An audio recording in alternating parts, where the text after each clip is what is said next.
tātou te tālo. Le atua sirsili e sei. O le maliu o lo alu pele o Yesu ke viso no whātoi lalo i nai le oti. Malona malo longa le oli sanga. Na whapaia i nai tunga mau o tangata paia. Malona toi tu mamalu. Ua umaia i le ola, ma le ola atari i le mana malama. Mātou te ole atu. E talia mai la mātou whawhetai le lava.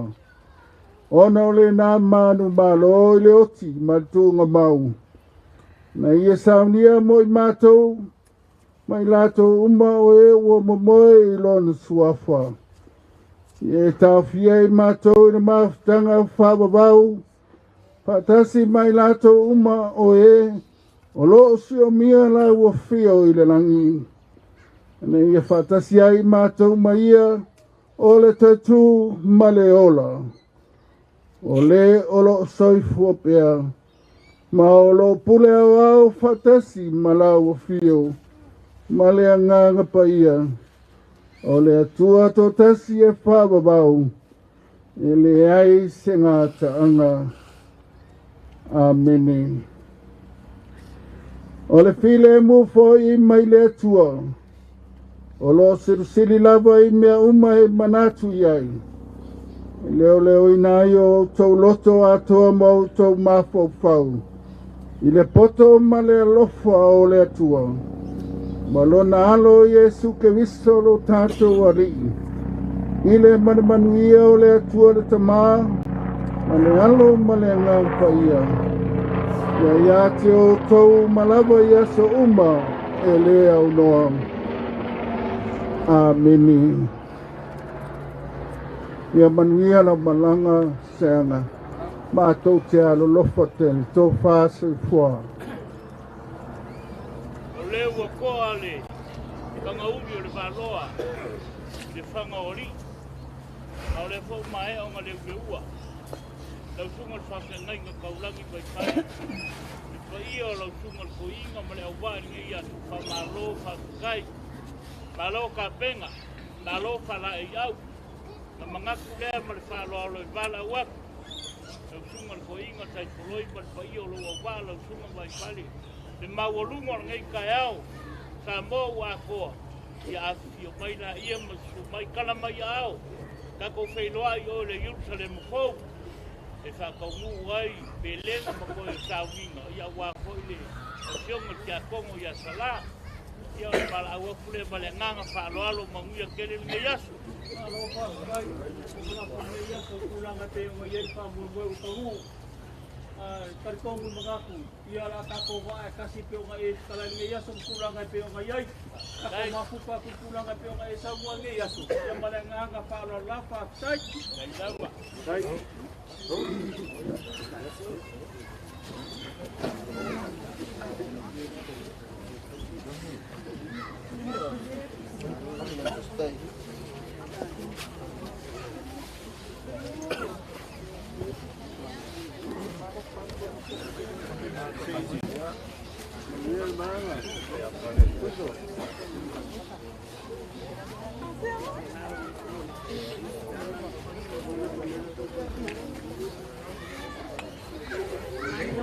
Seaga, rest in peace, my brother. See you there.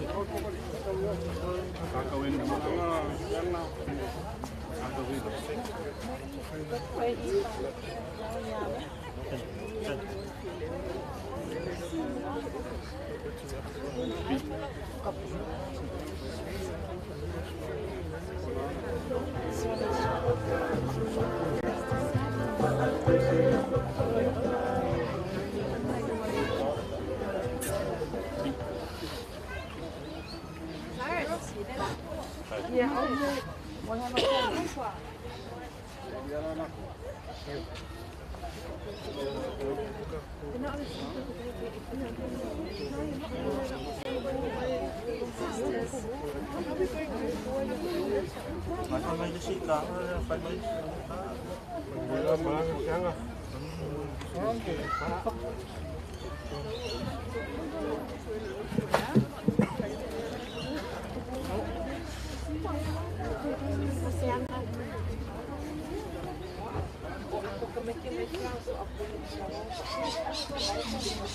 Yeah.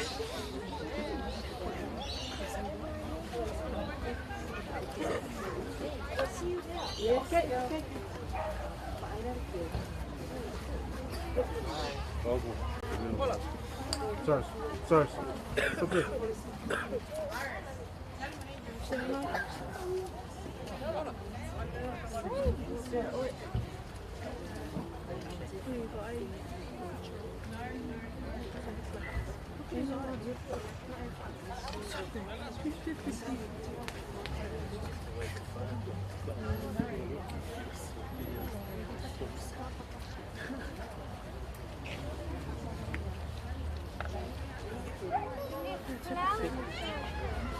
Take a photo here.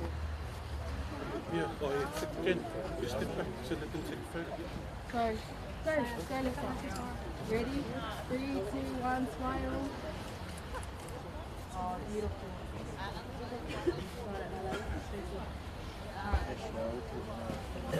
That, just focus on the button. We'll stay behind until we come close.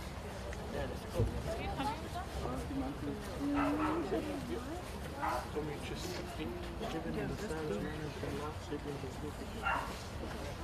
just grab a, you select the area you're on, so you can drop it off, especially in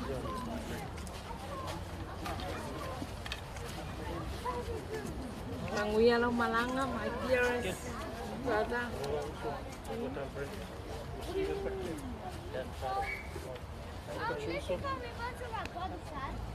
Miss you.